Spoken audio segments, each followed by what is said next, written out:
Boa noite, bem-vindos a mais um Diário da Crise. Estamos aqui hoje, dia 16/4, às 19 horas e 9 minutos. Bem-vindos a todos. Boa noite, Mila, boa noite, Luí, boa noite, Carlos Eduardo, boa noite, Joaquim Dantas. Enquanto o pessoal aí está chegando, o pessoal já está esperando, desculpe o atraso de 10 minutinhos.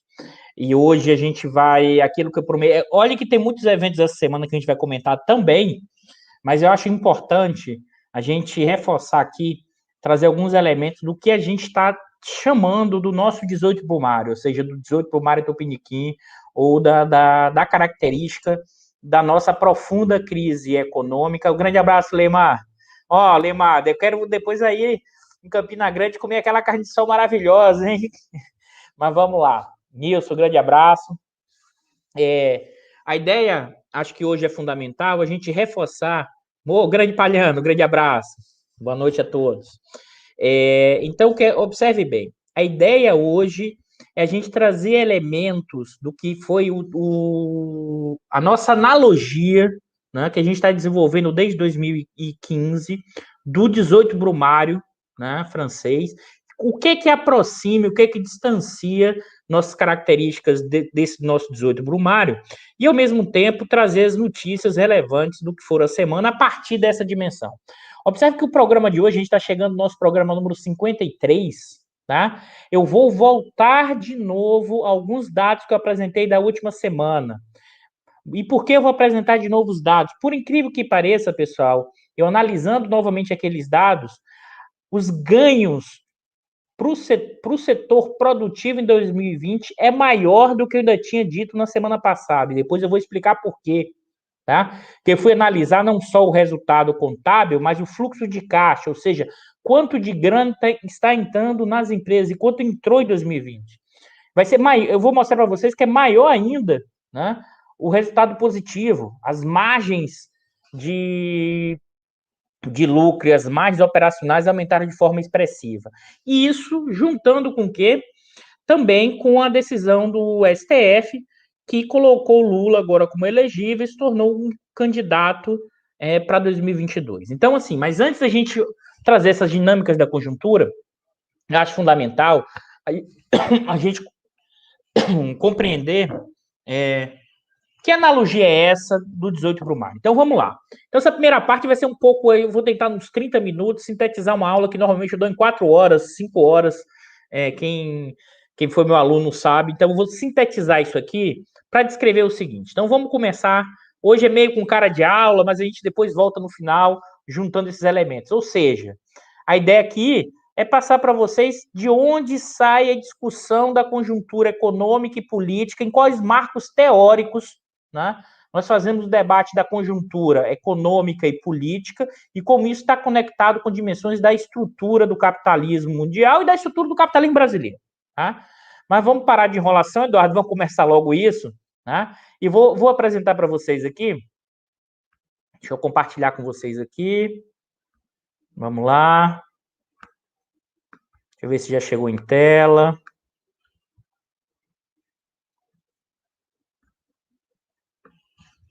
Acho que já está aí, né? Bicalho, qualquer coisa, se não tiver, você me avisa. Porque eu tenho que olhar se... Deixa eu olhar se está em tela, pessoal. Tá sim, que eu já reparei. Tá? Então, vamos lá. Vamos lá. Primeira coisa, né? O que é a discussão do 18 de Brumário? Tá faltando um dia aqui. O 18 de Brumário, de Luiz Bonaparte. Na verdade, a discussão, né, a analogia que a gente está fazendo é com uma análise, uma interpretação que o Marx, né, realizou para compreender um período na França marcado por grandes conflitos, contradições, períodos revolucionários, golpes e contragolpes. Né? Então, a ideia é para vocês entenderem, eu vou apresentar os elementos gerais do que é o 18 Brumário de Luiz Bonaparte do Marx, e mais do que isso, mostrar quais são as analogias possíveis, que a gente sempre tem que ter cuidado, que não dá para transpor completamente uma realidade histórica de um momento tão distante, mas existem categorias, elementos importantes, que me parece, pelo menos na minha avaliação, que dá para a gente pensar nosso 18 Brumário Tupiniquim. Primeiro ponto que eu acho fundamental. O Marx, quando vai analisar o 18 Brumário de Luiz Bonaparte, o Marx está, na verdade, ali naquele momento fazendo o primeiro ensaio mais robusto da utilização do seu método para olhar a realidade. E o seu método associado ao quê? A ideia do materialismo dialético histórico. Materialismo histórico. E aqui acho que são elementos fundamentais, por quê? Porque toda discussão é que é apresentada naquele momento que o Marx está escrevendo, o Luiz Bonaparte, que é o sobrinho neto, né, do Bonaparte, é colocado como um grandiloquente, é colocado como uma pessoa importante, e pouco, até aquele momento que o Marx escreveu, tinha se discutido o que foi aquele período na França. Tá? E acho que são duas frases importantes aqui, que está no prefácio dessa obra, que são importantíssimas para compreender a questão do materialismo histórico. Diz o Marx: todos os fatos e personagens de grande importância na história do mundo ocorrem duas vezes. A primeira vez como tragédia e a segunda como farsa. Essa frase ele está comparando exatamente o Bonaparte I ao Luiz Bonaparte, que é o sobrinho neto, como uma farsa e o primeiro como tragédia. Tá? E eu acho que outro elemento fundamental aqui, que é isso no prefácio do 18 de Brumário. Os homens fazem sua própria história, mas não a fazem como querem. Não a fazem sob circunstâncias de sua escolha, está faltando um H ali. E sim sobre aqueles com que se defrontam diretamente, legados e transmitidos pelo passado. A tradição de todas as gerações mortas oprime como um pesadelo o cérebro dos vivos. E acho que é importante e acho fundamental para entender essa discussão. Em que período é esse que o Marx está analisando? Ele está analisando a França de 1948 a 1900 o quê, Eduardo? Está errado, pessoal. 1848 a 1851. Tá? E qual é o elemento fundamental? O 18 Brumário é a história da vida cotidiana e do presente em processo, encarada da perspectiva do materialismo histórico, que lida ao mesmo tempo com fatos históricos superficiais, aparência, com um processo histórico profundo, essência, influenciado pela luta de classes. Qual é o plano descritivo? A reconstrução da situação histórica. E qual é o plano analítico? Redescobrir as redes de causação histórica que relacionam as relações de produção e transformação das sociedades, da superestrutura política.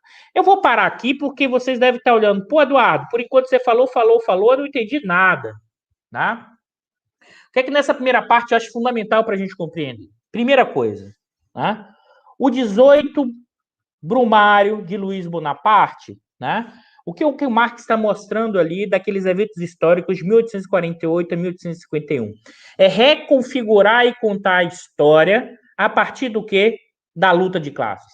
Elemento fundamental. Esse é o método, né? Ou seja, numa dada formação social, em uma dada realidade específica, a França de Luiz Bonaparte, datado entre 1848 e 1851, como aqueles eventos, e quais são os eventos, para vocês entenderem rapidamente isso. Né? Na verdade, primeiro, você derruba a monarquia, né? A partir de uma coalizão de várias frações de classe, né? Financistas, com apoio da pequena e média burguesia, né? E até dos trabalhadores. No segundo momento, né? Os trabalhadores vão reivindicar por seus interesses melhores de condições de vida, melhores condições salariais. Essa burguesia se unifica e combate os movimentos de rua, de reivindicações e manifestações. A partir daí, começa uma tensão entre essas frações de classe. Depois eu vou apresentar cada um desses elementos, tá? Quem são essas frações, um pouco do que é essa configuração. Vai se iniciar uma disputa entre esses interesses dessas frações. Uma pequena burguesia que queria implementar uma república, no sentido idealizado a partir da lógica da Revolução Francesa, determinadas frações burguesas, né, vinculadas aos financistas, numa disputa para recompor, inclusive, né, elementos de poder do retorno à monarquia, só que agora com a nova configuração, né, com a nova linhagem, e outros segmentos, no caso da burguesia, uma implementação de uma configuração de uma república a partir, vamos dizer assim, da configuração do primeiro-ministro. É nessas tensões que surge o Luiz Bonaparte, que inclusive vai virar primeiro-ministro da primeira Assembleia, e que, eu estou passando isso rápido, mas depois a gente vai voltar, que em um determinado momento dessas tensões, a própria burguesia tenta destituí-lo. E ele vai conseguir se manter no poder, dando um novo golpe em cima dessa burguesia, a partir do apoio do chamado Lupen proletariado, principalmente o Lupen aí, eram os, vamos dizer assim, o Lupen estava associado a trabalhadores ou pequenos proprietários rurais, ou segmentos, a palavra Lupen, inclusive, no sentido do retalho, do que está fora do jogo, ou seja, essa massa vai apoiá-lo junto com forças do exército para ele voltar a instituir a própria monarquia e ele se torna imperador. Aí você vai dizer, Eduardo, mas o que isso significou? E depois eu vou explicar isso com calma nesse processo, né? Mas o que isso significou? O Bonaparte configurou uma institucionalidade bonapartista, centralizou o poder, mesmo com boa parte dessas frações burguesas questionando essa ordem, mas ele vai estabilizar o sistema para o próprio avanço do capitalismo francês. Isso é que a gente chama de uma instituição bonapartista. Né? Essas são as analogias feitas enquanto o Bonaparte, ou seja, o processo de centralização de poder, não para mudar a ordem, mas para garantir uma nova reconfiguração desses poderes, com estabilização disso, para reconfigurar uma ordem em favor dos capitalistas, que naquele momento, dadas suas disputas internas, aquilo que o Polanyi vai dizer, que aí não é o Marx do Polanyi, o bloco no poder em disputa, né, por seus interesses imediatos, né, uma dificuldade enorme de criar uma coesão. Né? E é nessa conjuntura, mesmo não sendo apoiado por esses setores dominantes, o Bonaparte III vai estabilizar o sistema para o próprio capitalista. Né? E o que aí eu vou voltar? E o que o Marx vai trazer dessa discussão como elemento fundamental? Ele vai introduzir a questão das lutas de classe entre capital e trabalho, e depois entre as frações capitalistas, ou seja, porque você tem a luta entre capital e trabalho, que é o principal motor da história, como está no Manifesto Comunista, e não só porque está no Manifesto, porque os grandes movimentos em termos estruturais têm a ver com a lógica da luta de classes. Né? Como assim, Eduardo? Não existe classe? Pessoal, existe a diferença entre classe em si e classe para si. Se o indivíduo é proprietário, ele recebe renda a partir do lucro, a partir da propriedade. Se ele é não trabalhador, se ele não tem meios de produção, ele é trabalhador. Né? Ele vive a partir da venda da força de trabalho. E dizer que não existe classe, as classes continuam existindo até hoje, porque essa é uma característica do modo de produção capitalista, mas não só. As classes ou os estamentos funcionam em outros modos de produção. O que existe é uma diferença que eu acho importante, é separar o que é classe em si de classe para si. Né? E aqui não precisa ir no Marx, está lá no Adam Smith, está lá no David Ricardo, está lá na economia política clássica e até antes. Está nos fisiocratas. Né? A divisão da sociedade em classes. E essas classes, no seu sentido estático, no seu sentido objetivo, está associada ao quê? A posição vinculada à estrutura de propriedade no sistema ou do modo de produção. Então, se Indivíduos que possuem propriedades, né, são o quê? Capitalistas, porque vivem a partir da renda dessa propriedade, o lucro, ou a renda da terra. Né? Lucro ou renda da terra. Os trabalhadores não possuidores do meio de produção, num modo de produção capitalista, só conseguem sobreviver o quê? Vendendo força de trabalho. Isso não é nem o Marx, pessoal. Quem desenvolve o que o Marx vai fazer é incorporar a dimensão vinculada à classe, além da dimensão objetiva, mas da sua dimensão subjetiva, a classe para si. Ou seja, seus interesses econômicos transbordam para interesses políticos, e isso movimenta o processo histórico. Tá? Acho que isso é um elemento fundamental. Tá? Mas o que o Marx está falando, e o que ele está fazendo no 18 para o Mário? Ele está trazendo um método materialista histórico da questão das classes para entender aquela situação, aquela conjuntura. Só que eu acho importante compreender o seguinte, Eduardo, como eu sei de antemão se um evento que está acontecendo agora vai influenciar a luta de classe no seu sentido mais amplo? Aqui é uma pergunta fundamental, pelo menos para mim, para a discussão do método materialista histórico, né? Que eu acho fundamental. Por quê? E aí, o Engels, num prefácio da luta de classe em França, do livro do Marx, vai dizer o seguinte, olha, porque o Marx, nesse livro, vai sofrer enormes críticas, porque alguns daqueles eventos, ele se equivocou, porque ele achou que aquele evento poderia gerar uma mudança na estrutura de classe que não gerou. E o Engels, para mim, tem uma frase que é fundamental, para mim é marcante, para pensar conjuntura, estrutura e olhar a realidade.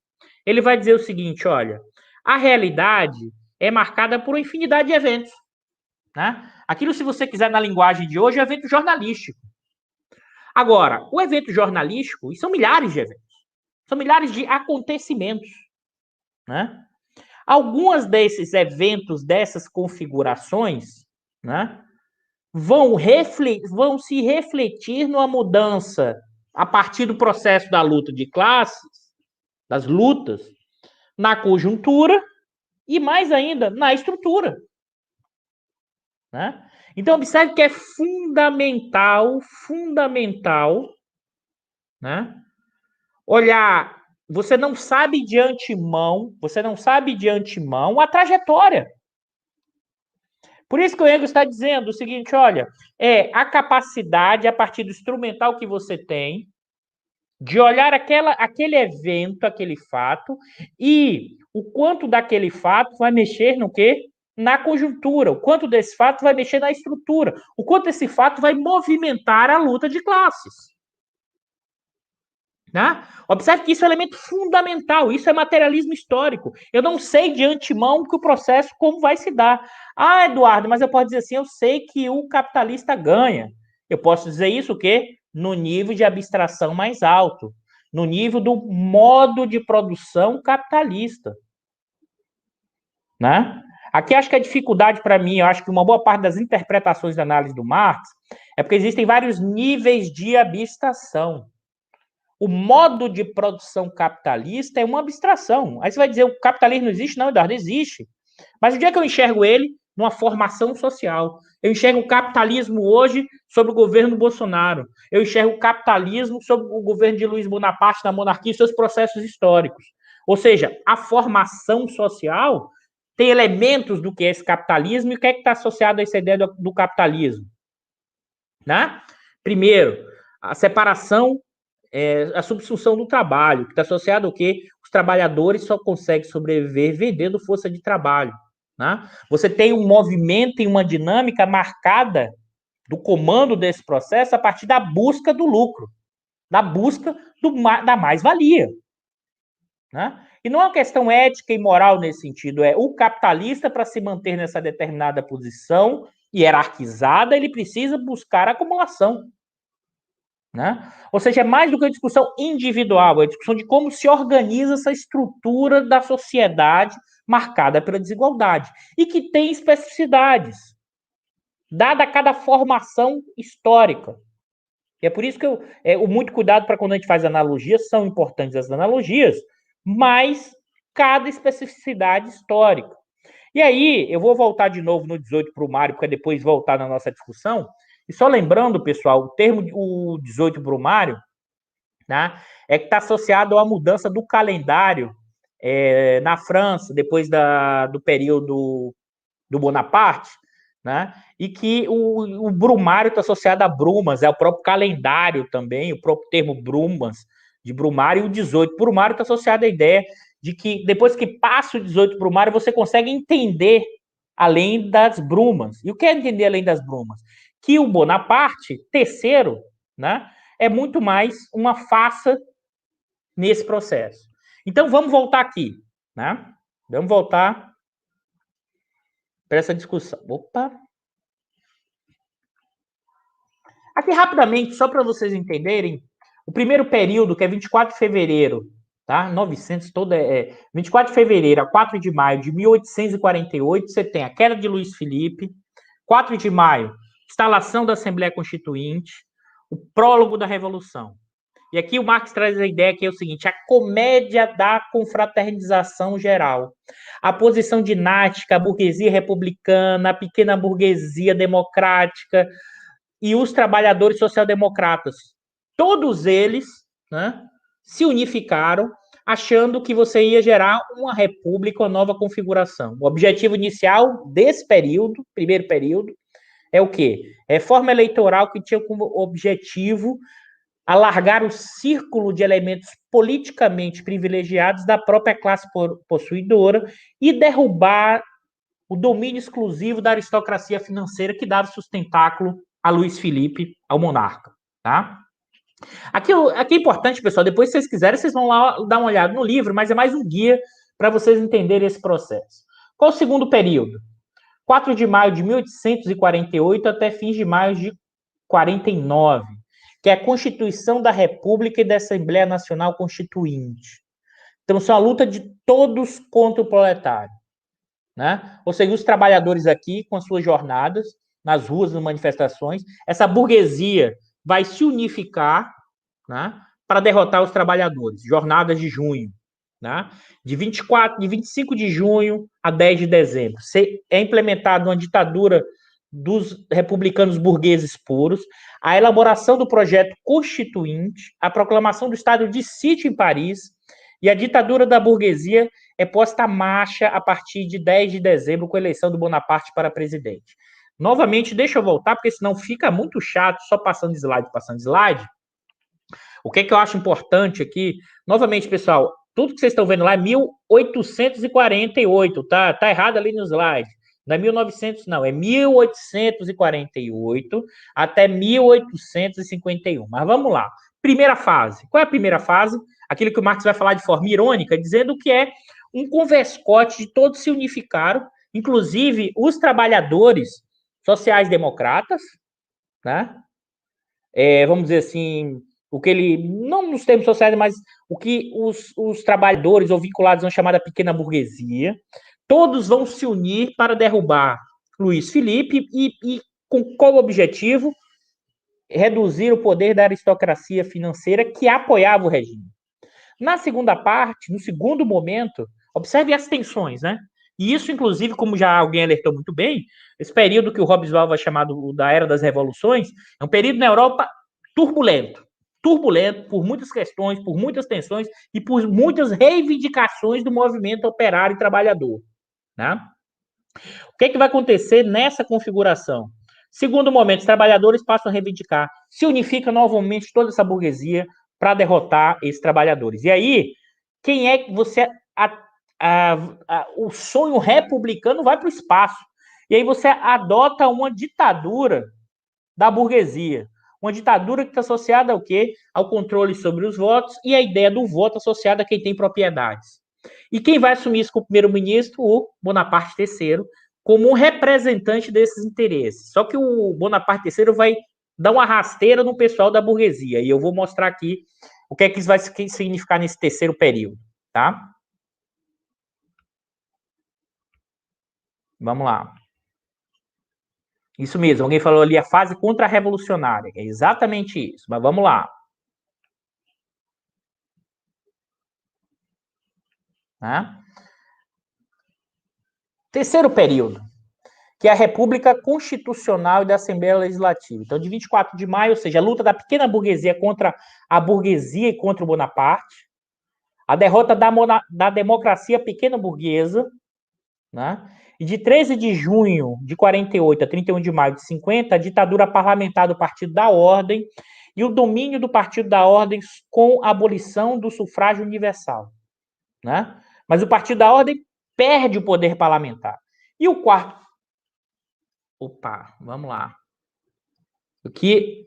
Não vou entrar em todos os detalhes, porque são muitos elementos, mas de 4 de outubro, ou de 9 de outubro a 2 de dezembro de 51, há uma franca ruptura do parlamento com o poder executivo.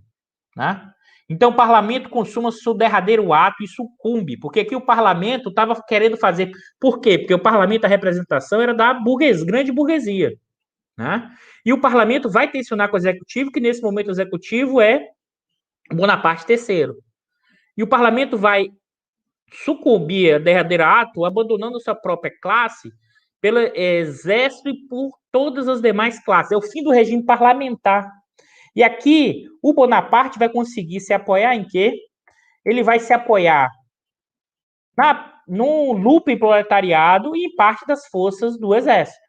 Né? Só para vocês terem ideia, e no próprio Marx dá para identificar aqui esse mapazinho aqui, é um texto do Armando Boito que eu retirei, né? Um texto que ele vai discutir o 18 Brumário, né? Só para vocês terem ideia, no 18 Brumário você tem classes: proletário, pequena burguesia, burguesia republicana, grande burguesia financeira e industrial, burguesia agrária e campesinato. Ou seja, você tem um mapa, né, naquela obra, né, dos movimentos. Observe, vocês vão dizer, mas Eduardo, o Marx não disse que as classes principais é na capital e trabalho? No manifesto? Sim, no nível de abstração mais alto. Quando você desce para a realidade concreta, né, existem as frações de classe, né, que se configura aqui essas frações de classe, inclusive dessas frações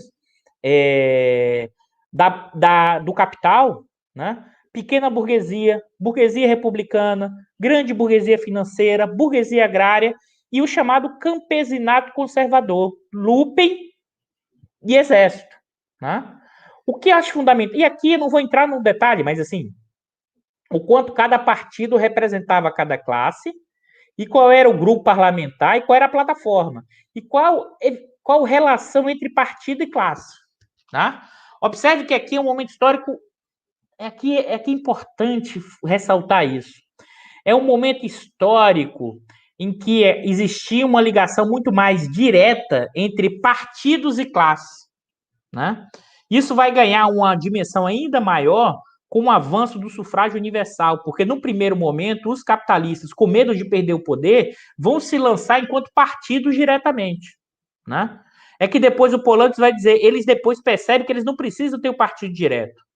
Né? E eles, em suas práticas políticas, ou seja, o bloco no poder adota práticas políticas que buscam o quê? Afetar a cena política. E o que é a cena política? A cena dos partidos políticos. Né? Que não é uma ligação direta com classes. Pode até ser, mas não é uma ligação direta.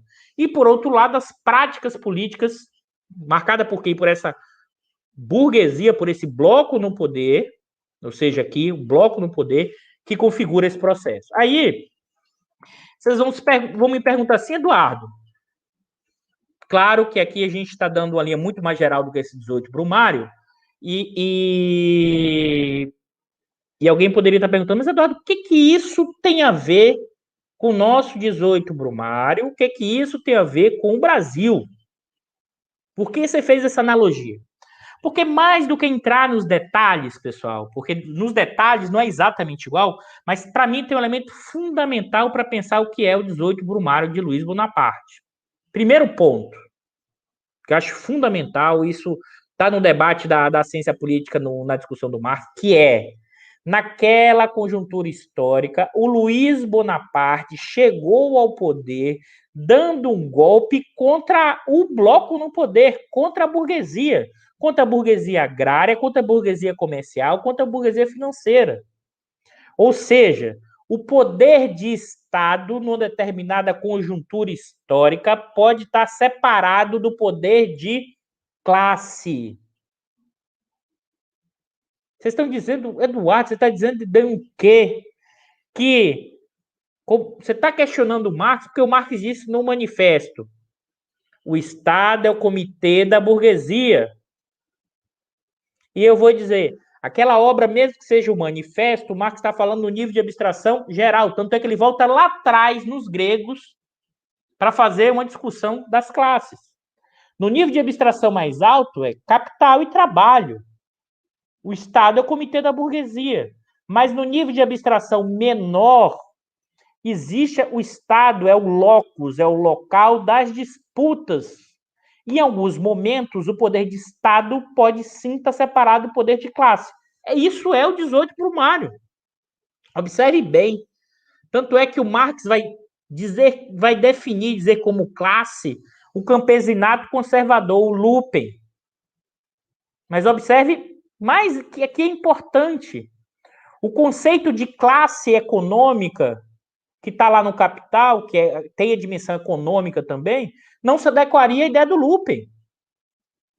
Mas o Lupen, que é o retalho, que é a sobra, né, vai ter um papel fundamental político de apoio para a chegada do golpe, em cima do golpe do Bonaparte III em cima da burguesia. Aí você vai dizer, mas então o Bonaparte criou uma nova ordem? Não. O Bonaparte recentralizou o poder, reconfigurou instituições, né? Para o quê? Para dar estabilidade para a acumulação burguesa, né? Observe que aqui acho importante isso, acho fundamental pensar isso, porque muitas vezes fazemos as análises como se fosse uma unidade o tempo inteiro. O capital é unidade, mas o capital também é disputa. Numa formação social, no nível concreto da formação social, os capitalistas, se deixarem, eles vão se degladiar entre eles. Mas eles se unificam. Se unificam quando tem algum tipo de risco, se unificam quando tem risco à propriedade, se unificam quando querem fazer um enquadramento, mas eles estão em disputa. E mais ainda que eu acho importante, em determinadas conjunturas históricas, há sim possibilidades do poder de Estado se separar do poder de classe. Ah, Eduardo, como é que isso pode? O capitalista não manda em tudo, pessoal. Existem histórias, existem modos de produção. Se fosse assim, se os senhores feudais tivessem o poder o tempo inteiro, como é que você transitaria para outro modo de produção? Né? Isso é materialismo histórico. É evidente, tá? Que isso é que o Polanyi vai chamar de autonomia relativa. E mais ainda do que eu vou acrescentar o Polanyi, grau. Em determinada conjuntura histórica, o Estado pode assumir autonomia maior ou menor, dada a correlação de forças da burguesia, dada a relação entre capital e trabalho, dado se existe coesão num bloco no poder, ou seja, entre os capitalistas. Aí você vai dizer, Eduardo, me dá um exemplo. Eu vou dar um exemplo no Brasil. Pensem o que era o Estado na República Velha. O Estado na República Velha era o Estado é chamado Estado liberal, era sob controle das oligarquias regionais. A partir da crise de 29, a partir da dificuldade de conciliar os interesses dessas não burguesias, aristocracias agrárias regionais, há uma cisão, briga, porrada. É nessa cisão que o Getúlio consegue chegar ao poder. Não porque ali tinha uma revolução burguesa em curso, mas é na cisão, na briga entre os poderes das oligarquias agrárias regionais. E o Getúlio, nesse momento, dada essa configuração, coloca um projeto que cria classes. Isso é a ideia de autonomia. Mas autonomia plena, não, como alguns desenvolvimentistas advogam, não. É sempre autonomia relativa, é grau. Depende da conjuntura histórica. Eu vou dizer mais. Por que foi possível criar um capitalismo pós-guerra menos, vamos dizer assim, que permitiu a incorporação do consumo dos trabalhadores? Por quê? Porque os capitalistas aceitaram, isso que é fundamental. Por que aceitaram? Aceitaram primeiro, porque a própria guerra reduziu o poder desses capitalistas e concentrou o poder no Estado, porque ele direcionou esse processo. Além disso, a própria Revolução Comunista de 17 e a vitória de partidos. Ou seja, eu vou entregar um pouco para não perder tudo. Né? E a própria dinâmica do que foi o fascismo. E seus resultados. Então, o Estado ele sempre tem uma autonomia relativa, e aí, voltando para o 18 Brumário do Marx, 18 de Brumário, ali mostra exatamente como o Bonaparte deu um golpe na burguesia, chegou ao poder com o apoio do exército, com o apoio dos pequenos proprietários agrários e do lumpen, ou seja, dos miseráveis, tá? Como segmentos que não eram um bloco no poder, mas eles conseguiram chegar ao poder, e aí vocês vão dizer, então quer dizer que o Bonaparte III, a partir daí, fez o quê? Ele centralizou o poder, mas essa centralização do poder significou o quê? Reconfigurar de novo as institucionalidades e, a partir disso, o quê? Seguir uma ordem que beneficiou os capitalistas, de maneira geral.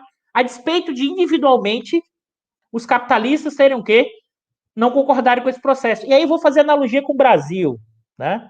O Vargas, quando vai estabelecer a CLT, quem mais vai ser contra são os industriais brasileiros. Tanto é que a CLT demorou 2 anos, sendo que a CLT é um elemento fundamental, importante, inclusive, para o avanço da industrialização, porque criava um mercado consumidor dos trabalhadores, dava escala. E o que eu acho importante entender é que o que vai ser aquele momento daquele período na França? São golpes em cima de golpe, a dificuldade de criar uma unidade mínima, né, de coalizão nesse processo né, e aí já fazendo uma extrapolação, e por que para pensar o Brasil eu acho importante extrapolação, em algumas dimensões? É da nossa hipótese desde o início lá atrás. É que a Lava Jato ganhou uma autonomia relativa além das classes naquele momento, lá em 14 e 15. Eu sei que a gente já falou aqui, é claro que jogaram um embrião, jogaram uma bactéria o imperialismo norte-americano jogou a bactéria, assim, de passar informações, departamento de justiça norte-americana, estavam sendo espionados da Petrobras, a aproximação com a China tinha que ser repelida. Então, isso do chamado imperialismo humanitário do Obama, para quem não lembra disso. Então, assim, jogou a bactéria. A questão toda é que essa bactéria foi cevada, alimentada pelas diversas frações. Né? Aquilo que, se você pensar, o que o Marx vai chamar aqui da primeira fase, que é uma primeira fase em que, ele vai usar o termo aqui que eu acho que é bem interessante para a gente pensar esse processo, que é a comédia da confraternização. Né? Que comédia é essa? A comédia da confraternização a favor da Lava Jato, que estava lá, que hoje é contra, do Gilmar Mendes, ao Reinaldo Azevedo, a classe média, o denista, alguns de esquerda, né? Vários segmentos da sociedade, vários. Você teve a ideia, inclusive, que estava uma unidade completa, mas na verdade eles se unificaram a partir de um interesse, cada um com seu interesse específico. Qual foi o seu interesse específico? O PMDB e a Arena Política para chegar ao poder e parar a Lava Jato, que eu já falei para vocês aqui. Né? Os empresários, e eu vou deixar eles por último, mas o Gilmar e outro pessoal, por causa do PSDB voltar ao poder. As pessoas ficaram olhando a cena política. Até hoje, isso que é mais assustador. Como se fosse assim, a Dilma caiu por causa do Temer. Ou a Dilma caiu por causa do Cunha. Isso é que eu chamo de olhar a cena política. Não olhar os fenômenos na sua estrutura. Ali você teve uma convergência de interesses. O pessoal da Lava Jato, com seu programa político, porque eles tinham um programa político, isso é evidente depois da Vaza Jato. Aquilo que a gente vai chamar, eu e outros colegas escrevemos texto, que é a guerra de todos contra todos e a vitória do Bolsonaro, tá? Depois eu boto do link aqui para vocês. Os weberianos messiânicos, eles tinham um projeto político, aquilo que é o mais próximo de chamado tenentismo, tanto é que eles queriam aqueles bilhões para ter um projeto político, isso é muito claro, tá? O sistema político queria entrar para parar a Lava Jato, o setor empresarial, a grande mídia, tirar o PT e junto com o setor empresarial, implementar uma profunda mudança no padrão de acumulação brasileiro, a ponte para o futuro, para recuperar a lucratividade. Tá? A questão toda, observem bem, é que servaram tanta Lava Jato, que ela se tornou uma instituição à parte do próprio Estado brasileiro e, em certa medida, à parte da própria burguesia. E ganhou uma força. O problema é que o mecanismo que ela foi gerando para ter esse poder era gerar instabilidade. Observe, a Operação Lava Jato, como formada por procuradores, por isso que a gente chamou os de weberianos messiânicos, eles são parte do Estado. Mas eles ganharam autonomia tão grande que suas ideias, mesmo quebrando as regras, foram sendo sancionadas por causa do aumento do poder de legitimidade até então, do poder político e da ideia de que eles eram uma força separada das outras dimensões. Observe bem, criou-se uma falsa ilusão. E como eles continuaram avançando, o primeiro a perceber isso foi lá o Gilmar Mendes e o Toffoli, tá? Como eu já falei para vocês aqui. Capa da Veja, com o Toffoli sendo acusado pela delação do presidente da OAS, né? Do presidente da OAS, que depois foi parado e que depois foi feita a nova delação que o Léo Pinheiro, presidente da OAS, incorporou o Lula. Ali o Gilmar falou, pô, esses caras querem me pegar, né? Mas ali também depois o Reinaldo Azevedo, quando foi grampeado, mas não só. O PMDB percebeu, e o próprio percebeu, e o PSDB percebeu como? Com o efeito Temer, Joesley, Aécio, sobre os desígnios da Lava Jato. A Lava Jato, o antigo procurador da República, escreveu dizendo que a Lava Jato era equivalente ao fim da escravidão. Olha o tamanho do elitismo, olha o tamanho do projeto político, o tamanho da maluquice que é esse pensamento lavajatista que acompanha a nossa trajetória. E ele tem um fundo udenista, né? E eu não estou dizendo que não existe a corrupção e que precisam reconfigurar relações do capitalismo brasileiro, mas esse é marcado, o Jânio Quadros se elegeu assim, com vassourinha, né? Ou toda discussão, inclusive no JK, toda discussão e o próprio movimento tenentista com essa coisa separada da política, como se fossem salvadores, né? É impressionante isso, né? Agora, qual foi o movimento? Autonomia relativa, ganhou autonomia e os caras acharam que ia mandar no país mesmo. O problema é que aí sim, como dito pelo Marx, a comédia da confraternização começou a ruir. Ela começou a ruir por quê? Porque os atores perceberam, né, que a Lava Jato também ia chegar neles, ou poderia chegar. Então você começou um movimento de que eu salve-se quem puder, ou na busca dos interesses, gerando instabilidade. Né? A questão toda é que o mecanismo que a Lava Jato conseguiu esse poder foi o mecanismo de gerar o quê? Destruição institucional.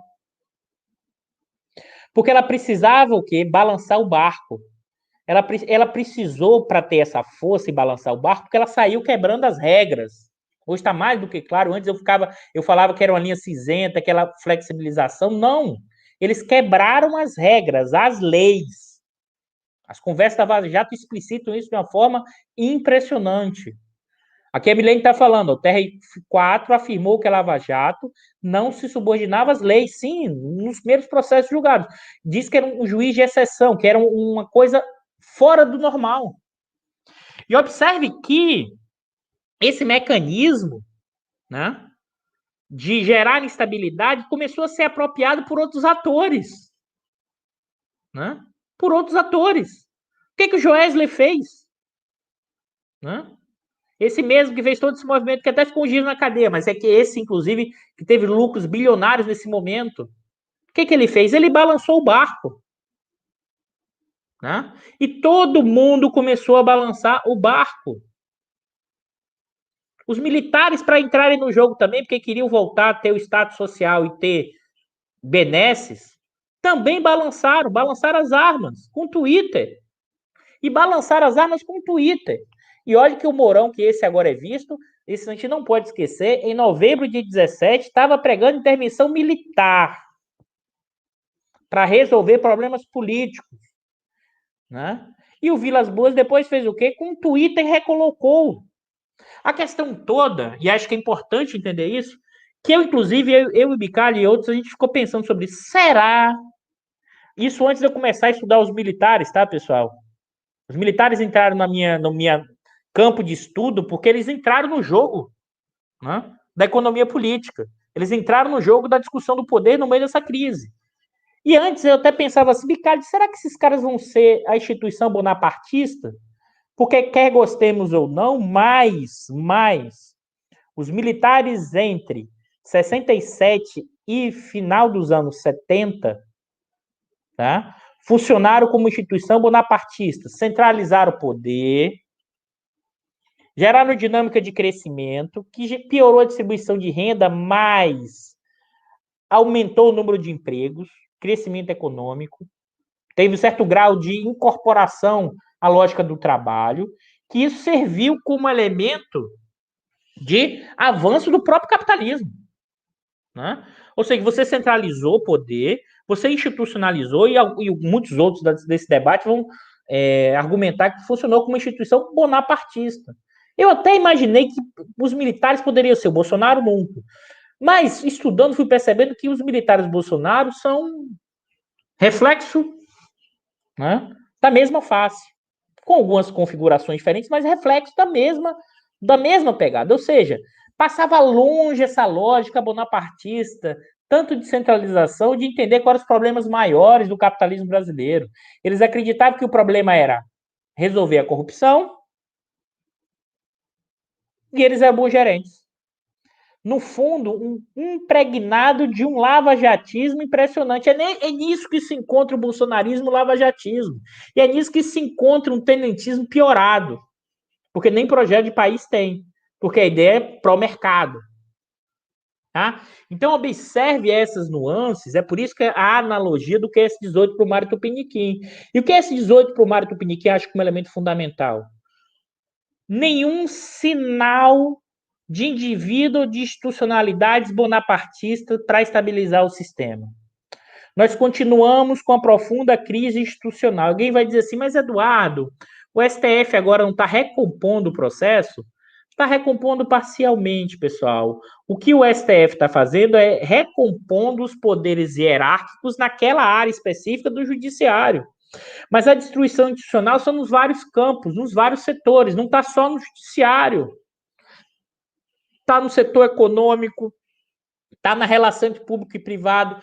Você tinha um tipo de relação entre público e privado do capitalismo brasileiro, né, mediado por esses interesses das grandes empreiteiras, é verdade mesmo, de parte desses capitais, grandes capitalistas brasileiros, é verdade que foi construído, se você pensar, ao longo do nosso desenvolvimento, isso sem dúvida nenhuma. Mas o que o mecanismo da Lava Jato provocou? Você destruiu essa relação e não colocou nada no lugar. O que virou essa relação de público-privado? A rachadinha. A rachadinha é um novo mecanismo, ou seja, é o varejão.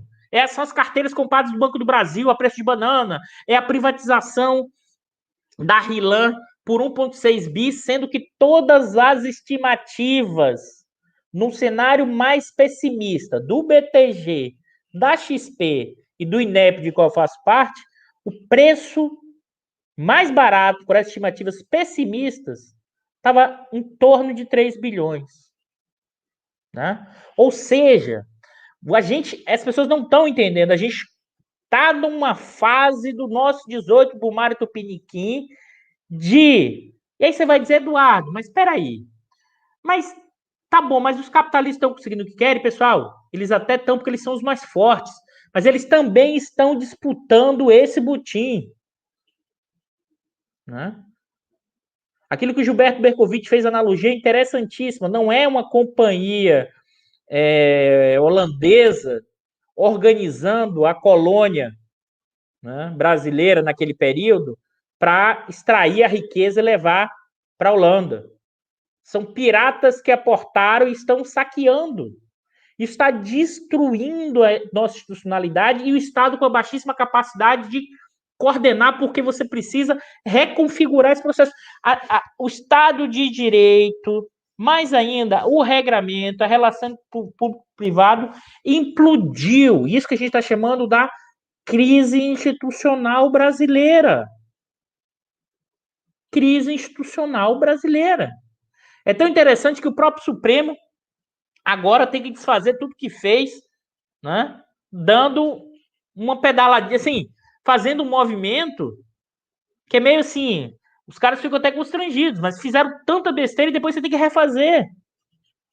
E mais ainda, é mais impressionante é que a própria Globo fica pressionando os caras para continuar fazendo besteira jurídica que foi feita. A questão toda que eu queria ressaltar, qual é a questão toda disso tudo? O Bolsonaro não tem como ele se tornar um Bonaparte, é o contrário, sabe por quê? Porque ele precisa gerar instabilidade para manter o seu apoio.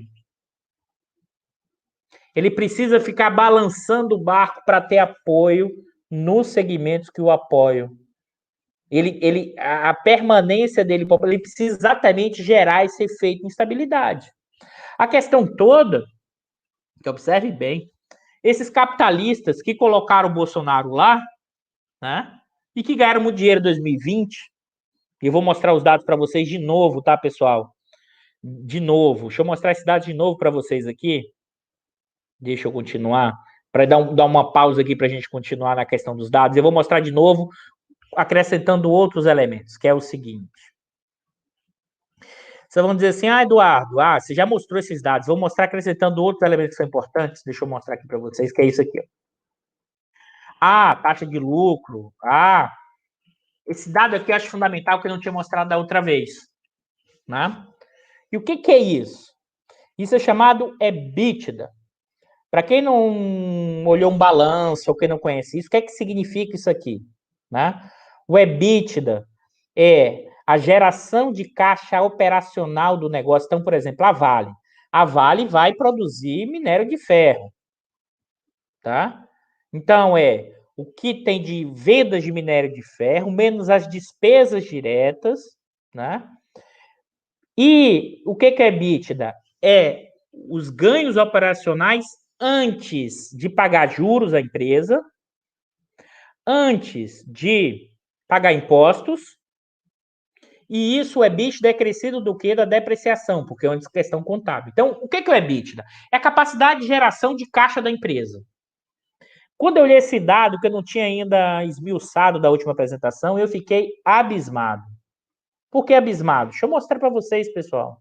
Nós estamos falando aqui das 500 maiores empresas de capital aberto, tá? De capital aberto, registradas na CVM, né? 500 maiores. Eu peguei aqui as não financeiras, eu nem estou botando o jogo das financeiras aqui, privadas. Olha a massa de recurso financeiro gerado, que está deflacionado. De 2010 até hoje, é a maior geração de caixa das empresas privadas não financeiras desde 2010. É impressionante. Mais ainda, pessoal. Deixa eu parar de compartilhar aqui e vou mostrar uma outra coisa que me chamou muita atenção, só que eu não consegui botar na planilha ainda, que eu vou mostrar aqui. Deixa eu compartilhar aqui para vocês. Na tela do Excel ainda, a gente vai fazendo aqui esse movimento. Deixa eu compartilhar aqui para vocês.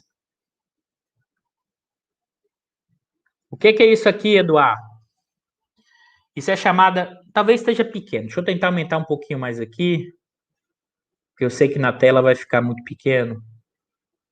Vou aumentar aqui para 120. Vamos diminuir aqui. Vamos lá. Então, vamos lá, pessoal. O que é isso? Isso é a margem EBIT da receita. Isso é expressão de margem. Ou seja, quanto eu gerei de caixa, tá?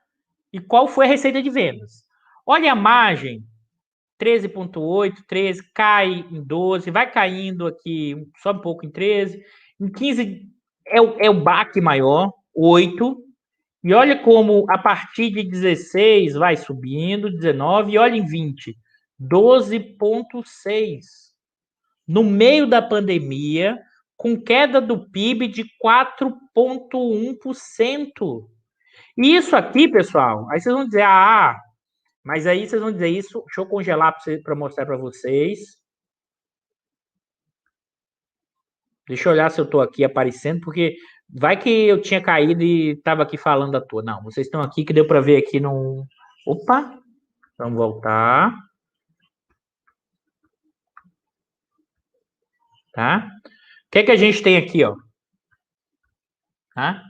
Na pandemia, a margem, ou seja, as empresas, as grandes empresas, geraram receita operacional, operacional e margem maior do que em 19, tá? Maior do que 18. Empresas administrativas, setor pecuário, claro que artes e entretenimentos cai. Olha o comércio varejista, tá? 5% é maior. A construção civil, empresas elétricas 15%, setor imobiliário, indústria manufatureira 10%, pessoal. Aqui vocês entendem, porque o pessoal ficava, a Fiesp apoia o Bolsonaro, apoia e vai continuar apoiando, 10%, margem aumentando. Olha o setor de informação, olha a questão aqui, a Vale, 20%, claro que aqui é feito commodity. E por quê? Deixa eu voltar aqui. E porque entender, né, o que isso significa, né? Entender o que isso significa. Vamos lá. A gente já tinha apresentado no programa passado. A receita de vendas dessas empresas cresceu, mesmo com o PIB caindo, com exceção do setor agropecuário. Tá? Então, isso é o primeiro ponto. Se a receita de venda está subindo dessas maiores empresas e o PIB está próximo de zero ou caindo, significa dizer, basicamente, claro que o PIB não é uma receita, não é vendas, tá? Mas é uma proxy dessa variável. O que significa dizer que, porque é preço quantidade, mas significa dizer que as grandes empresas ganharam o mercado, market share das pequenas e médias. O comércio caiu quase 4%. Deixa eu até confirmar aqui para não falar, para falar o dado certinho para vocês. O comércio, tá, pessoal? O comércio, o ano passado, caiu 3,1%. Enquanto, né, as vendas, deixa eu falar aqui, do comércio varejista cresceu 9%. As vendas do comércio atacadista dessas grandes empresas cresceu 8%. Né? O que significa dizer o que é que está acontecendo? Primeiro movimento, queria reforçar isso de novo. Né? Vou reforçar isso de novo. As grandes empresas estão engolindo a pequena e média. Vamos usar a linguagem do Marx do 18 Brumário. Né? O que acontece? A grande burguesia engolindo a pequena burguesia. Essa pequena e média. Os pequenos e médios empresários. Que são fortes geradores de emprego. Essas empresas, a mortalidade das empresas estão estourando, aumenta o desemprego. Porque essas pequenas e médias são grande o quê? No seu conjunto, são contratos de força de trabalho com volume enorme. Elas estão morrendo, desaparecendo. Não precisa de nenhuma estatística, basta olhar a volta nas ruas, nos noticiários, aluguel, aluguel, aluguel, aluguel, aluguel, dos pequenos e médios negócios. Tá? Qual é o segundo movimento que eu acho aqui fundamental? Que é a outra parte desse movimento. Aí você vai dizer, Eduardo, tá bom, a receita de vendas aumentou. Mas você também disse que o EBITDA aumentou.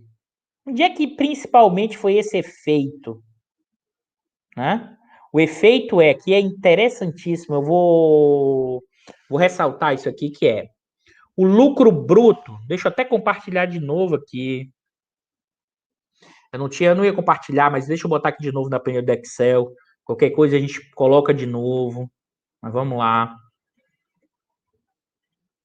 Né?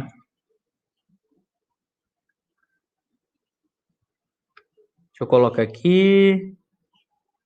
Imagem. Lucro bruto. Vamos lá. É que eu não estou conseguindo aqui. Aqui. Então vamos lá. Lucro bruto. Olha o que vai acontecer com o lucro bruto. Né? Vamos botar a variação aqui. Ó. O lucro bruto. Vou até aumentar isso aqui, porque esse dado é muito significativo. Tá? Deixa eu aumentar isso aqui. Vou botar só essa linhazinha aqui. Ó. O lucro bruto, né, das empresas não financeiras teve um crescimento em 2020 de 14%. É o maior crescimento desde 2011, no ano. Né? Aí você vai dizer, mas espera aí, Eduardo. Eu vou até parar aqui para voltar. Voltar por quê? Aí vocês vão dizer, mas espera aí, Eduardo. O que é o lucro bruto? É a receita de vendas menos os custos, o CPV, o custo dos produtos vendidos. Tá? E aí você vai dizer, o que é formado o custo do produto vendido? Né? O custo dos insumos de produção diretos e a força de trabalho direto. Ou seja, os gastos com o trabalhador na fábrica, se você pensar assim, né? Isso aparece aí dentro, ou seja, na operacionalização, não precisa ser fábrica. Então, é o pessoal da Vale que trabalha na extração de minério. Isso é custo direto, o salário disso é custo direto da força de trabalho. O pessoal que trabalha nas plataformas da Petrobras e ganha o salário pago pela Petrobras, são funcionários da Petrobras, isso funciona como o quê? Custo direto, né, do produto vendido. Mas tem também os insumos, né? Os insumos. E aqui, observe bem, aqui dá para a gente olhar isso com esses dados, que é o seguinte: se a gente olha o preço, tá? O índice de preço do produtor, né? O índice de preço do produtor em 2012, o que a gente observa? Um forte aumento do índice do produtor, tá? Em 2020, crescente, né? Isso é um indicador, deixa eu mostrar aqui para vocês, né? Vou mostrar esse dado para vocês aqui, deixa eu compartilhar. Nos últimos 12 meses, tá? Vamos lá. Cadê? Opa, é muita coisa aberta. Tá no Chrome, não tá aqui. Aqui, vamos lá. Nos últimos 12 meses, acumulado, tá? Em janeiro, deu 26%. Ou seja, a inflação dos produtos para o produtor. Aí vocês vão me perguntar assim, Eduardo, explique isso direito, que isso é muita economia. Vamos lá, vamos lá. Lá, o dono da JBS, o dono da JBS, o gestor da JBS, vai lá, contrata trabalhadores para trabalhar no abatedouro e compra os insumos, né, para realizar aquele processo. Esses insumos são os insumos realizados assim do processo direto, né? Esses insumos eles aumentaram, pessoal, por quê? 22%. Ou seja, o quanto o produtor comprou matéria-prima, essa matéria-prima aumentou em 20%. Por que isso? Com a nossa desvalorização cambial de 32% em 2020, os insumos importados ficaram mais caros. Uma parte importante desses insumos industriais, desses insumos, são afetados pelo câmbio. Por isso que esse indicador foi quanto? 22. Aí vocês poderiam estar fazendo a pergunta, mas espera aí, Eduardo. Se ficou mais caro o insumo do custo do produto vendido e o lucro aumentou, né? igual a temática e receita, o ajuste foi feito em quê? Na redução dos gastos do trabalhador direto da operacionalização, né? Dois movimentos aqui. Os gastos com aumento de produtividade, ou seja, eu demito as pessoas e aumento a exploração, né? E com a redução do preço da força de trabalho. E eu vou terceirizando, eu vou contratando terceiros. Então você reduziu o custo do produto vendido a partir do quê? No meio da pandemia, ajustando em cima da força de trabalho, sendo que as receitas de venda estão subindo, né?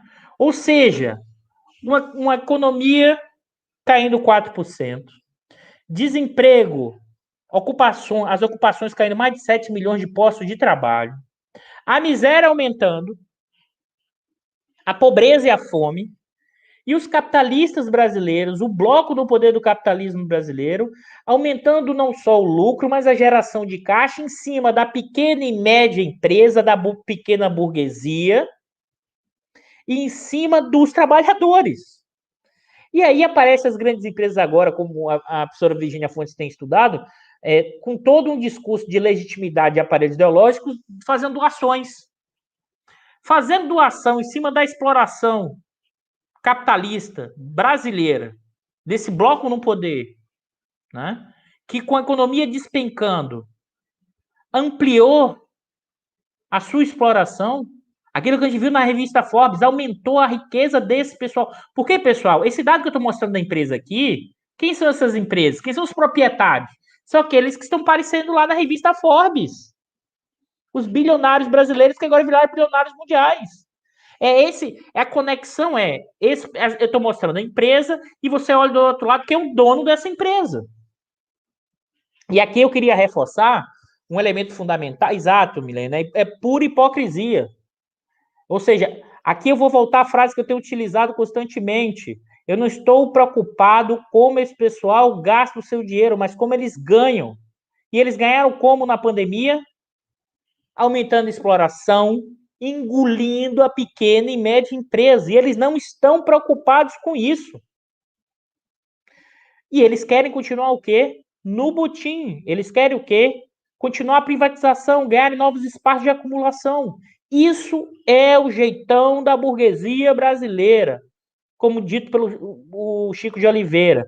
E isso é a forma sociopata como esses setores dominantes brasileiros buscam manter o seu lucro a qualquer custo. Tá? Nesse sentido, e vamos continuar aqui na nossa analogia que a gente está fazendo, ou seja, você consegue mostrar com os dados o tamanho do grau de exploração nessa configuração. E eu queria ressaltar, voltar para o nosso 18 brumário, porque a hipótese que eu tenho levantado aqui, muita gente já falou, Eduardo, está escrito, não está? Vou tentar até final do mês escrever esse artigo para apresentar esse debate. Qual é?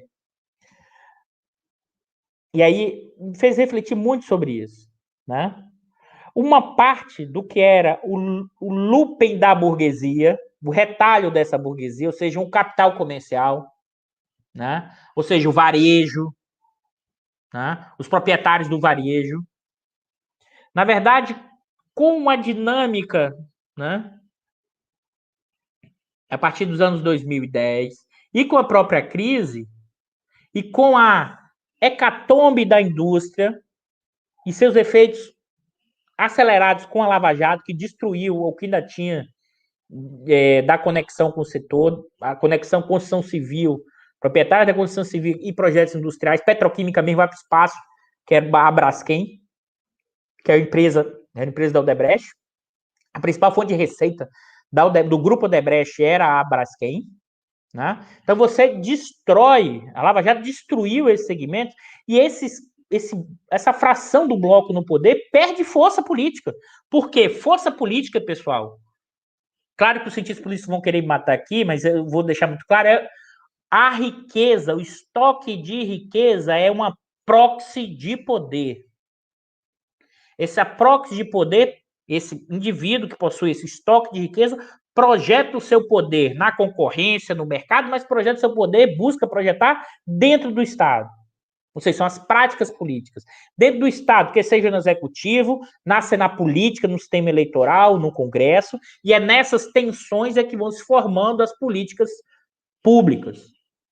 Não é apenas um conjunto de burocratas, tecnocratas que vão formar melhor política. Isso não existe em nenhum lugar do mundo. O que existe claro que é necessário esse tipo de política, mas existem tensões e interesses dos mais diversos, ou seja, as formas como a luta de classe vão se configurando e o Estado é um elemento desse processo, é um locus desse processo, né? Porque o Estado, a partir de suas políticas, define ganhadores e perdedores, afeta completamente o processo de acumulação.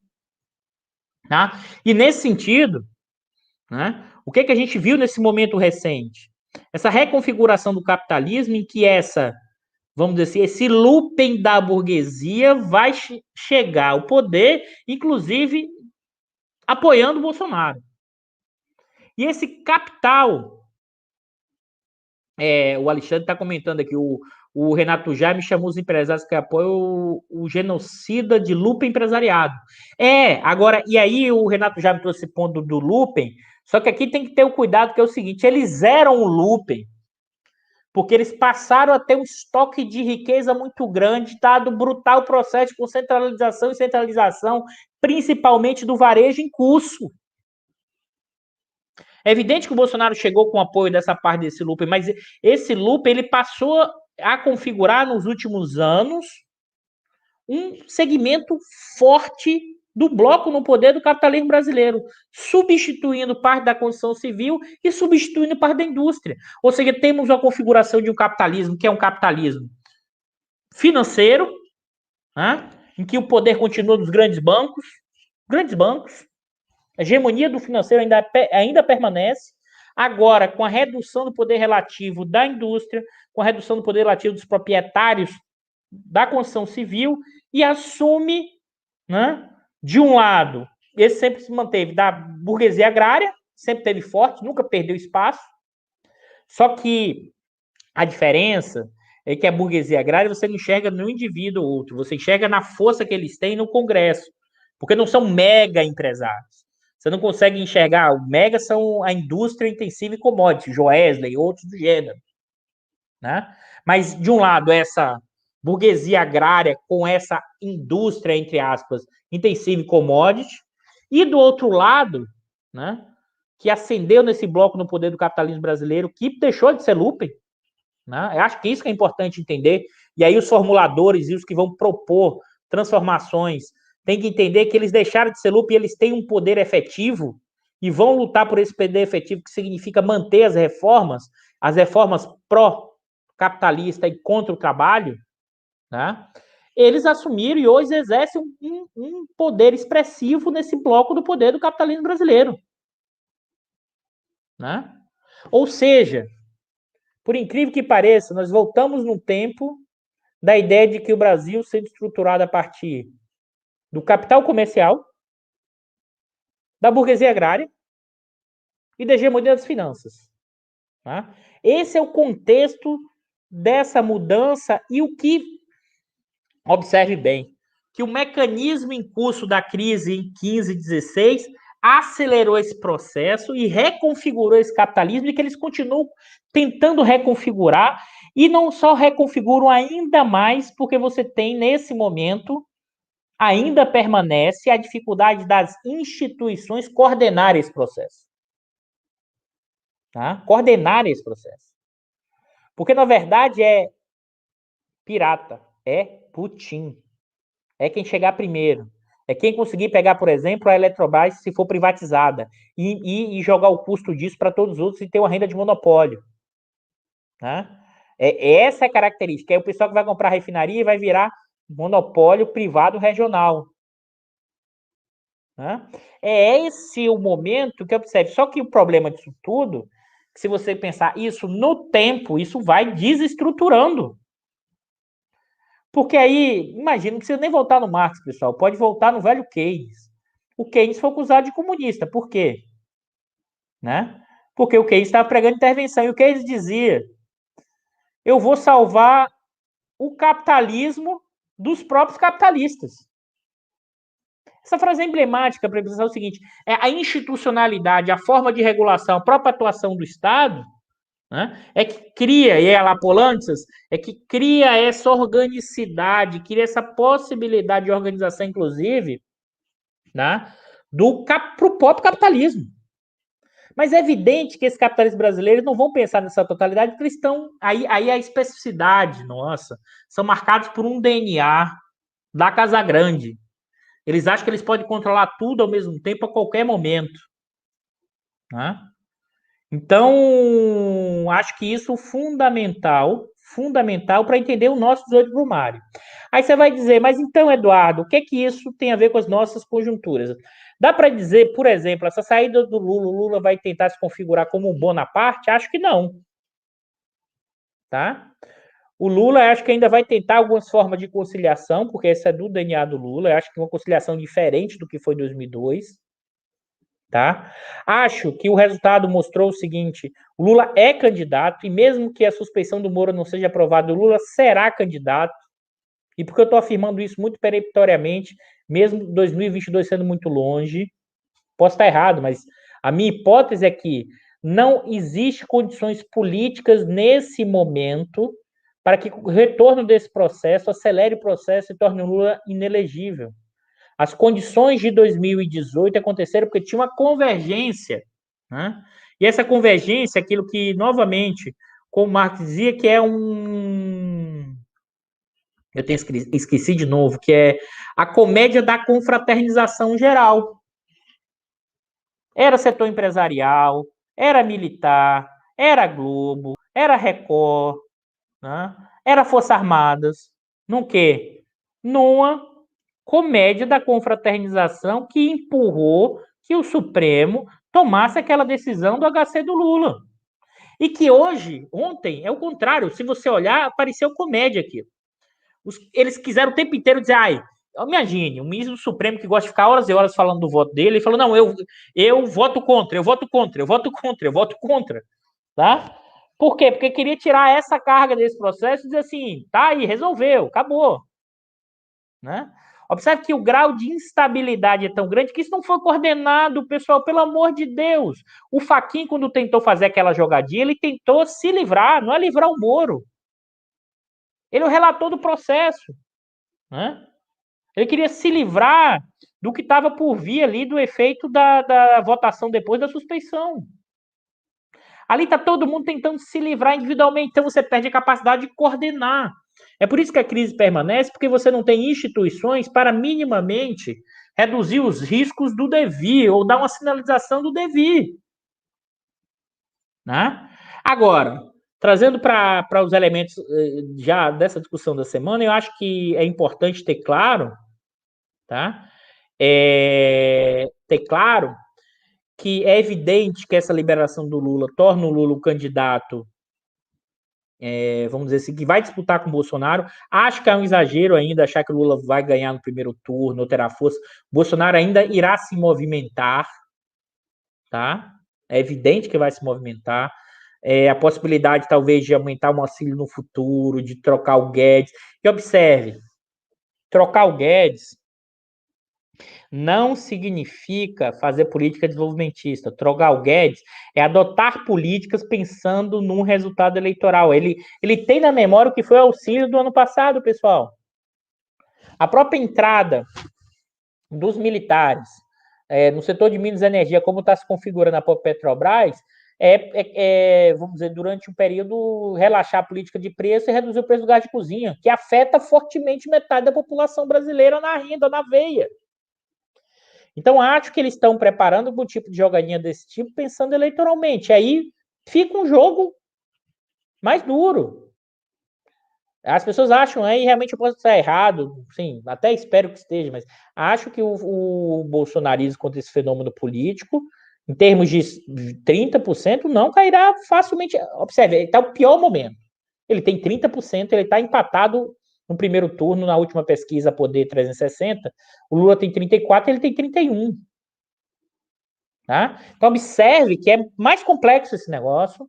Ao mesmo tempo, aí tem algumas coisas, que é assim, aquilo que a a frase do Lacerda lá pro Getúlio.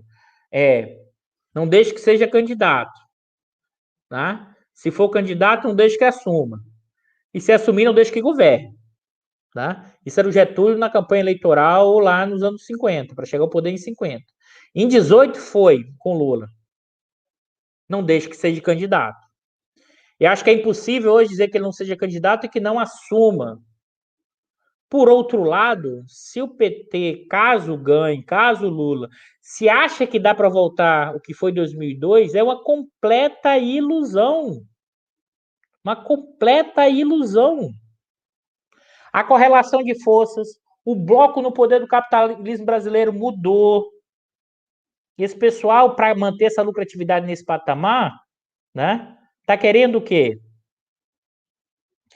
Tá querendo manter as reformas e ampliar as reformas pró-capitalista. Né? Acho que isso é fundamental. Agora, como é que resolve caso assuma esse processo? Eu acho que, inclusive, talvez tente algum tipo de conciliação que não será possível materialmente. Aquilo que já falei um pouco aqui, não será possível materialmente. Por que não será possível materialmente, Eduardo? Porque você não já tem os efeitos externos tão positivos, você teria que reconfigurar e implementar um tipo de política de reconstrução. Os setores, pessoal, quando a gente vai para cada setor, é uma destruição impressionante. Eu fiz uma live lá para o sindicato dos Correios, e aí eu fui essa semana, eu fui olhando os dados do que está acontecendo no setor dos Correios. O que está acontecendo ali? Os caras têm lucro, o Correio hoje tem lucro, mas a ideia é que você vai desconfigurar para privatizar, e vai ter gente comprando. Mas isso é no setor de petróleo, isso é no setor elétrico, mesmo que você não privatizasse, como diz o Bicalho, o setor já está um AM, todo desconfigurado. As instituições fragilizadas, os setores complicadíssimos. Né? Porque você nem criou ideia de regulação, você deixou tudo rodando. A gente permanece no nosso 18 brumário. E nesse momento é preciso fazer propostas arrojadas. Arrojadas. Arrojados, quando eu falo aqui, parece que é revolução. Não, pessoal. Arrojados no sentido social-democrata clássico, que no mundo hoje virou comunista revolucionário. Né? Aqui o Bicalho, o senhor Getúlio Vargas, senador. Isso é a frase do... Ai, meu Deus, do Lacerda. A frase aqui que o Bicalho botou para mim. O senhor Getúlio Vargas, senador, não deve ser candidato a presidente. Candidato não deve ser eleito. Eleito não deve tomar posse. Empossado, devemos recorrer à revolução para impedi-lo de governar. Isso, né, observe bem, essa discussão é tão impressionante que parece que a gente roda, roda, roda e permanece em algumas dimensões. Né? Então, assim, é muito mais complexo esse processo, porque vai ser preciso reconstruir, reconfigurar, recolocar o Estado como no centro desse processo, um processo, inclusive, de reestatização de coisas, de setores, para ter capacidade de reconstrução mínima de alguma trajetória de desenvolvimento, uma reconfiguração também da relação entre esse público e o privado capitalismo brasileiro. Tá? E por que eu estou falando isso? Porque o PT achou que, em certa medida, poderia gerenciar essa relação entre o público e o privado. Achou que poderia gerenciar. E o que aconteceu? O Lula foi parar na cadeia. Da forma como é estruturada, não é possível gerenciar, porque a qualquer sinal de desaceleração de lucratividade aconteceu desde 2011, e não é só um fenômeno, porque muita gente diz que é um fenômeno de erros de política econômica da Dilma, não é só isso.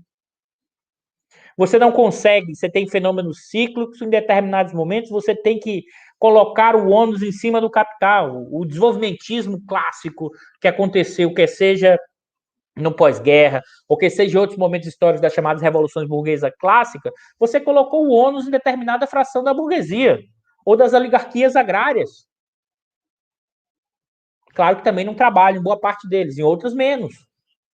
Não tem como. Você terá que taxar os mais ricos. Taxar muitos mais ricos. Muito. para criar uma infraestrutura de serviços, para fortalecer determinada dinâmica, né? Tem uma questão que é fundamental, e é evidente que isso é ir para porrada, né?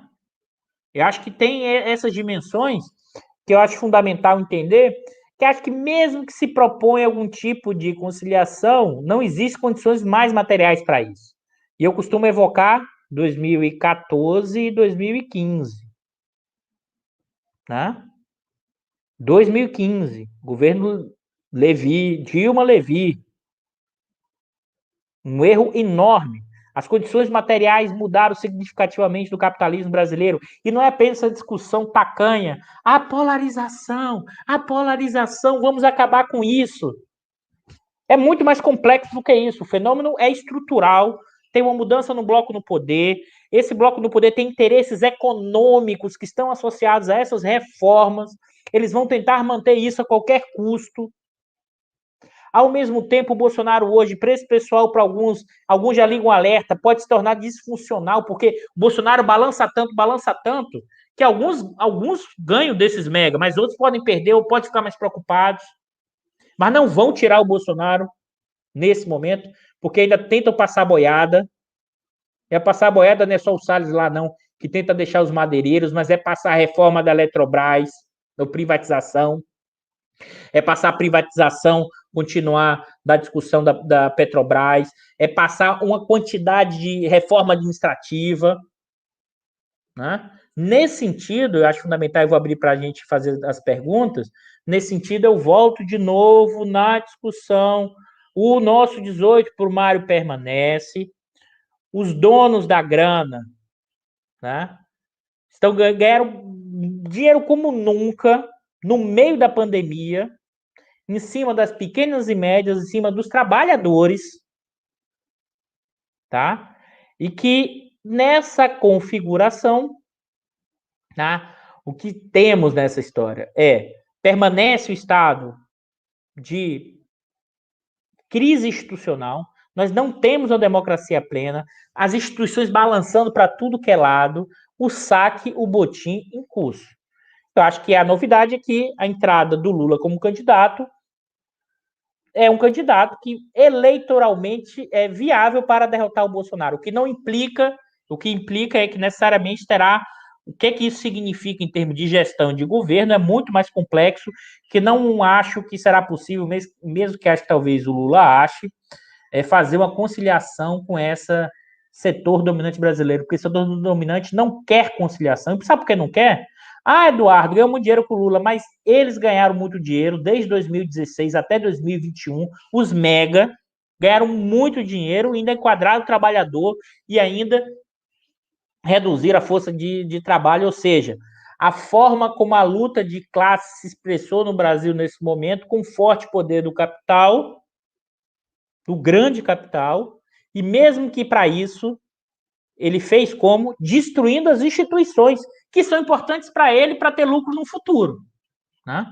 Então, acho que esse é o elemento fundamental e a gente abre para as perguntas. Eu sei que o pessoal já começou aqui na discussão partidária, eleitoral, projetos e tudo mais, mas a gente vai discutir esses 8 por mar e vai discutir elementos do que a gente vê para frente dentro de cenários possíveis. É isso, pessoal. Hoje foi um pouco mais de aula, talvez tenha ficado, não sei, se clareou, dificultou o processo, mas eu achei importante trazer quais são os elementos para olhar a conjuntura econômica e política a partir de dimensões teóricas.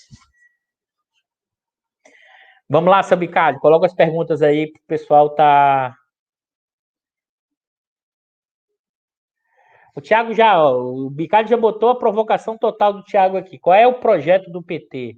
Seja com Lula Haddad, empreendedorismo periférico? Thiago, eu não acho que seja empreendedorismo periférico, não, porque acho que, inclusive, pelo menos na minha leitura, posso estar equivocado, tá? Eu acho que a forma da conciliação ou tentativa, não acho que... Acho que vai ter uma demarcação, por exemplo. O Lula não vai retornar como foi em 2002. Sabe por que não vai? Porque ele foi para a cadeia, pessoal.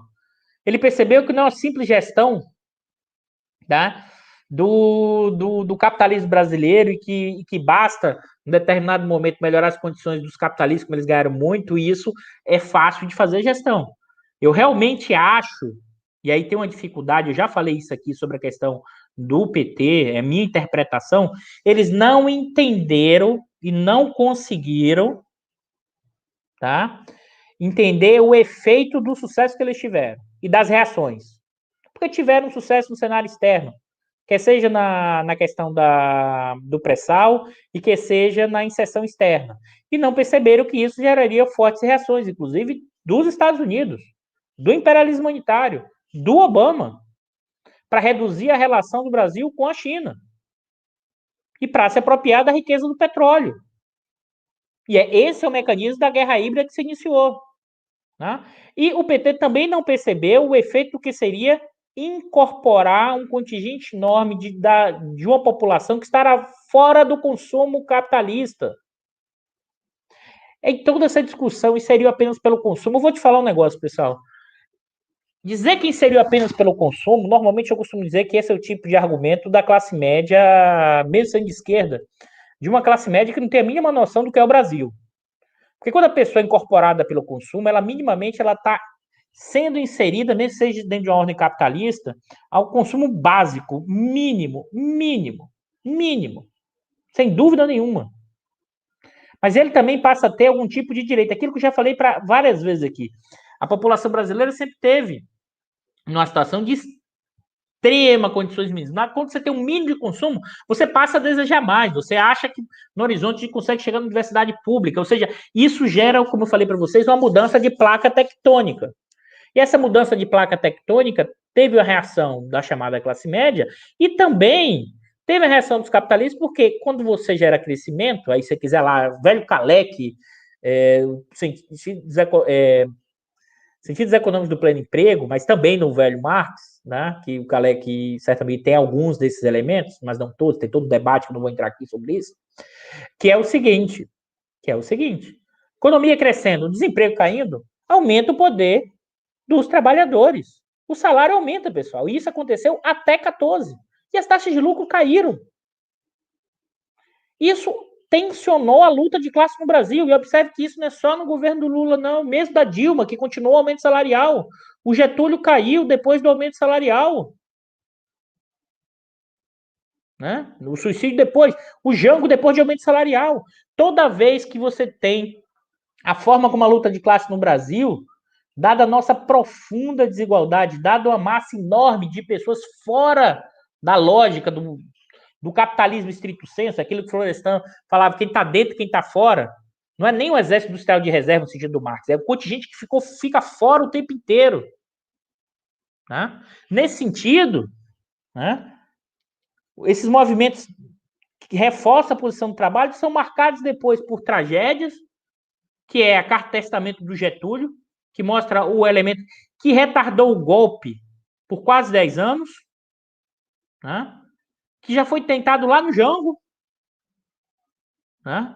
Ou seja, no Jango é a frase lá do Lacerda, não deixe que ele assuma, e o Lodge segurou. Né? O Jango não, do JK, desculpe. E o Jango, quando assume, né? Não deixe que ele assuma, assumiu, não deixe que ele governe, depois é o golpe. Né? Observe que a nossa dinâmica, quer gostem ou não, né, do que foram os governos, você tem todo o debate aqui, mas sem isso você não explica o que é o golpe de 16. Os caras vieram para retomar a lucratividade e reduzir o custo da força de trabalho. Essa é a cara, o caráter dos capitalistas brasileiros. E, novamente, eu não estou preocupado aqui como eles gastam o dinheiro deles fazendo algumas doaçõezinhas penduricalhos. Claro que são doações importantes para as pessoas que recebem, mas o quanto eles exploram a população brasileira para depois fazer marketing da doação, tá? E quando eles exploram a força de trabalho, quando eles colocam esse contingente enorme na miséria, é impressionante. É impressionante. Mas vamos lá.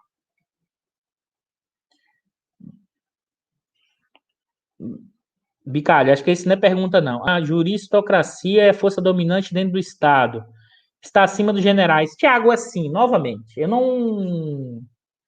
Aqui tem uma discussão do que é teoria de Estado, que eu tenho divergências com muitos conhecidos, colegas. Primeiro, o que eu estou chamando de bloco no poder são aqueles que possuem propriedade. É evidente que existe poder dentro do Estado, tá? Uma burocracia estatal, alguns vão chamar de deep state, mas eu não. A minha linha interpretativa teórica é: o Estado é um locus, um local de disputa, e ali são representados diversos interesses. Interesse das frações burguesas, interesse dos trabalhadores, em menor grau, é evidente, senão não seria capitalismo, e também da burocracia estatal. Tá? E essa burocracia estatal, ela gira, porque a chamada porta giratória. Eles saem daqui e vão para o setor privado, saem do setor privado e vêm para aqui. Né? Então, assim, nesse momento, eu não acho que ninguém tenha um poder separado nesse momento. Não é a minha interpretação, não acho que tenha. Né? Eu acho que esses são os elementos para pensar nessa dinâmica, e acho que é importante ressaltar isso. É por isso que nesse momento é o nosso 18 Brumário do Piniquim, né? E nesse momento as instituições estão tão fragilizadas que você não consegue minimamente coordenar o capitalismo brasileiro. Você não consegue coordenar uma vacina. Mas, novamente, para fechar, isso não é o resultado apenas do governo Bolsonaro. Eu queria ressaltar isso. O governo Bolsonaro amplia isso. Né? Ou seja, o governo Bolsonaro é a infecção oportunista que se apropriou de um corpo doente. Corpo doente esse é o Brasil, que, marcado por uma profunda crise institucional, né, uma crise política, e que tem como principal vento que sopra formando o redemoinho em que o Brasil hoje está dentro, né, como esses setores dominantes brasileiros, esse pessoal da grana, desde 2015, opera para recuperar sua lucratividade a qualquer custo. Acho que esse é um elemento fundamental, pessoal. É isso. Gostaria de agradecer aí a presença de vocês. Grande abraço, bom final de semana. Hoje eu tentei um pouco mais aula, um pouco mais fatos, mas para vocês entenderem, porque normalmente o pessoal fala assim: ah, o professor não ensinou um pulo do gato. Não, pessoal. Aqui a gente mostra as fontes, os caminhos, a ideia. A ideia é que vocês leiam as coisas, continuem fazendo esses processos, avancem. Eu acho que esse que é o elemento fundamental para a gente não ficar na aparência do processo, entrar na essência. E a essência é preciso entender como opera o dinheiro, como opera a questão das estruturas sociais, do que esse Brasil inserido numa lógica imperialista, de um imperialismo, vamos dizer assim, dito humanitário, né? São nessas mediações que a gente consegue entender a lógica e a dinâmica histórica, porque necessariamente, né, a história é marcada por mudanças, transformações, de um modo de produção capitalista em que o capitalismo domina, evidentemente, o capital, mas ele é também marcado por incertezas. Então, a hipótese do 18 Brumário é o oposto da ideia de que está tudo controlado. Tá? Acho que isso é fundamental deixar claro. Ou seja, é o contrário, tá tudo descontrolado e não está tudo organizado e controlado. Mas é isso, pessoal. Boa noite, obrigado a todos e seguimos aí tentando entender o Brasil e tentando propor questões desse processo. Forte abraço, pessoal.